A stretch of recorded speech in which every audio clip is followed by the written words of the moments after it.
Welcome to Significance Breeds Success. My name is Daniel Puder. I'm super excited today because this is going to be one of the epic episodes that you guys listen to about how social media is ruining introverts' lives. So people that are introverted, they're getting all jacked up. And I got Matt Johnson on with me today. What's up, brother? How's your time? How's your day? It is going awesome. I'm super excited to talk. It's been a journey to get on with you, and we had some tech issues and stuff, but we fought through it, and now we're going to have the most epic, legendary conversation ever. No We pressure, are though. we're definitely going to win on this. So what I find is social media is really interesting right now. I think this last week with what happened on Reddit, what happened on, I'm Mm, post dating this a little bit back, but people are going to get it because they're going to hear more and more about this, I think.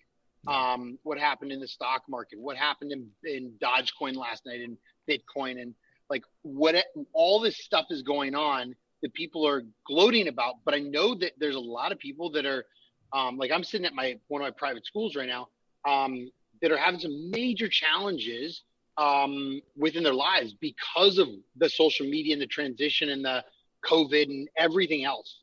yeah. What's your thought on this? Well, man, the coming off of the GameStop gate, that's an interesting thing. Like we're seeing a weird like that. That's to me, that's the what I would call the positive side of social media. Was it gives people that don't have a voice, as long as we get together in big enough groups and we kind of coordinate our actions, we can kind of make a political or cultural or social statement in a big way all at once, and we can really freak some big players out, people that feel like they're untouchable. So to me, that part of social media is actually I got a huge kick out of the whole GameStop kind of phenomenon. That was hilarious. I did not get involved. I don't buy stock or anything like that, so I wasn't involved in that way. But it did make me chuckle. So I like that part of it. What's interesting is that the flip side of this, when it gets to like entrepreneurs and introverts in general, is just the pressure to be everywhere on social media. That's what I would call that kind of the flip side, dark side of social media, is that we feel this incredible pressure, especially if you're trying to grow anything like a business or a nonprofit. The answer that we get from most marketing experts is, well, you got to post more content more often in more places. And doesn't matter what the question is, the answer is always more. You're not doing enough. And I'm an introvert. I'm not a quiet or a shy one, but I am an introvert, and I think that that's misunderstood. But just in terms of introverts, yeah, we're in this weird space of time where the only answer that we ever get to all of our problems is post more content and be in more places more often, and it just doesn't work for us. Like it's exhausting, and I think people don't realize that most of the marketing advice is coming from extroverted people, and it works really well for other extroverts. But that doesn't mean it works well for introverts. So that's my intro salvo. So I have a small branding little agency, and it's great Mm, because we do very custom things, and it's more for my friends that are business owners. They see what we've done with different brands, and they're like, "Can you mm, please do mine?" And sometimes we have to turn people down because we're just too busy. But I like the small nichey stuff, and I find that so many people are like, "We need all this stuff for social media, and we need all this over here," and I'm like, "Hold on, you don't need a ton. Like, you need the right content for um, the right market." yeah. And so I just had one person who is running for politics in 2 years. He was talking to me about, he's like, I'm being told all this stuff and I got to do all this. And I'm like, you don't have to do all these lives. I'm like, why would you do lives right now? I go, you got to craft your message. You got to build your brand. I go, if you go live, somebody can take that live and they can cut it up how they want. I go, put Mm, out what you want for people to understand in a really brief, simple message so that you're not talking for 20 or 30 minutes and people are going to watch the first minute or 30 seconds and they go like, that's not what I want. And then yep. target that demographic around specific markets. So he has like 4 markets. He's got Haitian American, he's got African American, he's got Russian, he's got Mm, white, which is very, minuscule. Like he's got mm. these. So what do you think about, like, how do you help people that are, let's say, in this world right now? They want to expand, they're introverted. Like, I'm very extrovert, but I can be very introvert too with my family, and I Yeah. love spending a couple of days and sleeping, like when I get a vacation every couple of years, and so Yeah. how do you what's your thought on that? Where's it going to go? Well, I think it's interesting. We've kind of bought into this, and you can see it, like you said, in politics with that example, and we've definitely bought into it like in the business world, is that the goal and the only way to succeed is to get the maximum number of eyeballs on our stuff. Like, we're almost to the point where it's like, regardless of who it is or where they are or whether they can turn around and pay us or anything like that. I was doing a live the other day, kind of into a LinkedIn group that I was invited to speak to, and I mentioned that, and I kind of talked a little bit about Gary Vee. Like, one of his big videos on his YouTube channel for this year was how to get I think the literal title of the video is how to get the maximum number of eyeballs on your content to grow your business in 2020. And one of the people on the line in the live Zoom call happened to have worked for Gary Vee a few years ago. And he said, "You're spot on." He's like, "I remember sitting in those meetings, and that was the very first question. What content can we create that gets the maximum number of eyeballs?" And I think for, like, look, if you're going to go down that path of being like a Gary Vee, then you got to go all the way down the path. And most people don't know that Gary Vee has something like 19 people on his personal brand content team cranking it out. You know, it's not all Gary Vee doing it. So if you're going to go that direction, if you're going to be everywhere and be on every platform, you got to be that person. Not only do you have to have limitless, buckets and buckets of energy and never see your family, but you also got to have 19 people working for you. Like, there's just no other way to be on every platform. So it's like people internalize the pressure to be everywhere, and they get on all these social platforms, but then they don't actually do the rest of what Gary Vee does, which is hire a bunch of people and work 12 hours a day. Well, if you're, why internalize the pressure to be everywhere if you're not going to do the rest of it? So my perspective is, we don't need the maximum number of eyeballs. We need the right eyeballs. And that example you gave of the politician that has 4 very specific groups, that's freaking perfect, because all he needs is just the right message for each of those demographics, and to get that message in a small, powerful, impactful way in front of just those people. And the great thing about knowing who those people are is that now he can say something very, very specific that only Haitian Americans or Russian Americans care about and would resonate with. And the rest of the demographics that he doesn't need to vote for him, they won't even pay attention to that message. Why would they? So now he can get super clear, and he can create a message that cuts right through the noise because it speaks to Haitian Americans on a really, really deep level. Like, that's the advantage, is that you can actually create a message that cuts through. And to me, that's the secret to actually using social media the right way today. So what's your thought on, like, and he speaks Haitian because he's Haitian, mm-hmm. He's from Haiti, his parents are. And so it's interesting to be able to put in perspective on, people look at the markets but they don't dial it down. So I'll give it, for instance, in this area, it floods. So people that own homes would care more about the flooding than people that wouldn't own homes, because it's property value and you live there versus, let's say somebody who is there and they have 2 younger kids. They want to care about education. Yeah. So there's probably like 10, 15 of these topics. But I tell me what your thought is. Like, I find that, people that are behind the computer and they don't want to go out and experience a little bit. Definitely, what we talked about right in the beginning of people that,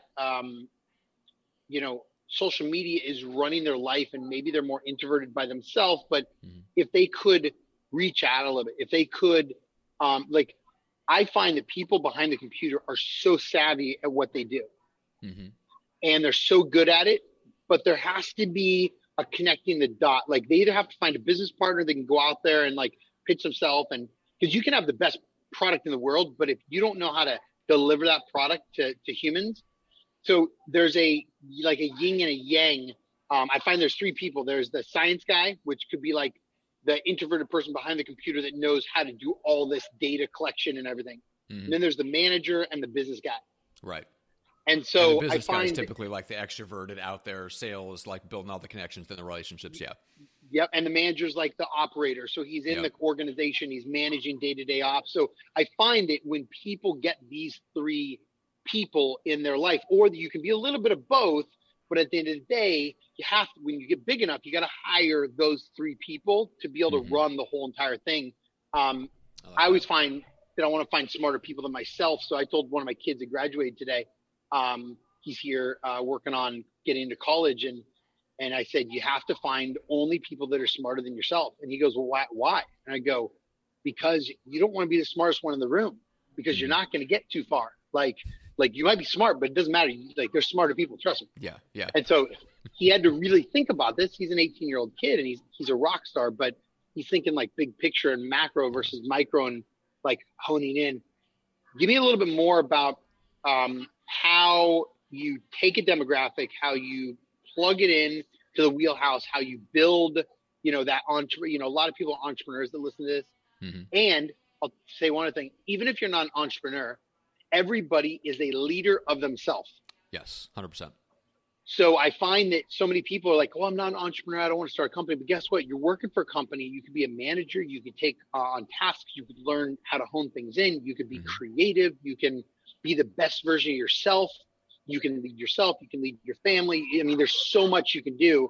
You don't have to be an entrepreneur, but I find that a lot of people have to be somewhat entrepreneurial in some sense to be able to live life. I would agree. Yeah, I mean, to me, like all leadership starts with self-leadership. And an entrepreneur is just a leader who happens to be in the business world. That same person could take that same skill set and go like you've done, go into the nonprofit world. You can go into government, you can go to politics, whatever. But yeah, like to really succeed, we've all got to be better and better leaders, both of ourselves and of other people. But the way that I look at it, especially when it comes to introverts, because you're right. Like if you want to build a big company, you've got to have that combination of people, right? But let's say you're the average person who's maybe a freelancer, or you're building your career, you're building a small company, you're not taking on partners and stuff like that, so you're not really looking necessarily yet to fill that gap with other people. It's like you have to be some version of all three of those people. To me, what I would tell the person is that if you're not naturally that business guy, and I'm not naturally that business guy, like I'm not naturally extroverted. I'm not the guy that walks into a cocktail party and walks out with 2 new contracts. Like I know people like that, and it's like magic for them. They don't even know how they do it. Like it's just part of who they are. I knew a guy, you remind me of him a lot. I knew him when I was a teenager, and he was a guy who started a remodeling company and turned it into a multi-6-figure business in like 2 years. He didn't know dick about remodeling. He walked into a gas station one time and walked out with like a $50,000 contract for new flooring. He didn't know how to install it. He said, I'll watch a video on it. And he did. And he did a great job. That's like me. It's so like me. That's what I would do. So that's what I think of when I think of the business guy. And I'm so not that. So I remember having a complex about like not being that guy. But here's the thing is there's plenty of those guys out there. And if you're not that person, go connect with them. Because they are the ones that are active on social media, and they're doing like you're hosting a podcast and stuff like that. That's part of why you and I are having this conversation. Is I'm more of the introverted person, but I did reach out through my team. They made the connection. We started building a relationship, and now I'm on your podcast, and so I'm able to speak to the audience that you've put blood, sweat, and tears into building up trust with. So we're not starting a business together. We're not partnering together, but I get access to your audience. And we're doing it in a way where we're having this really awesome, cool, authentic conversation, which introverts are really good at. And so it plays to like both of our strengths. You get content for building relationships with your community. I get to have an awesome conversation that promotes me and my business, and all works really well together. So the point of that is that's just like a small tactical example. The bigger lesson here is that whatever you think is your weakness, there's some way around it. There's some system that you can build around yourself that allows you to like continue being who you are and still get the results that you want. And if there's anything I can convey to like introverts and like you mentioned, like the science guy or the operations guy, whatever you think you are that's holding you back, there's still a way to get around that and build a system that'll get you to your goals. So I love what you talked about, like weakness. And I find a lot of people don't identify like a SWOT analysis on themselves. Mm-hmm. A lot of time they do a SWOT analysis on their business. Right. And so if somebody can understand, like when I was a MMA fighter and I was competing professionally, I knew that I was better at wrestling than I was at stand-up fighting because I was a wrestler from a very young age. So I knew that. But I also wanted to compete, and I did at the highest level, standing up with world champion fighters, because I knew that they weren't going to knock me out and they weren't going to hurt me because I prepared properly for it. But I knew that if something goes wrong and I cannot stand with them, then I just take them down. Mm-hmm. So it's interesting to be able to see, the framework that you just said, because I knew what I wanted to work on, what I needed to work on, how I need to grow. And I find a lot of people that own their own small niche companies or consultants or contractors, that's the sort of thing. A lot of times they don't, they listen to all this stuff like you need to produce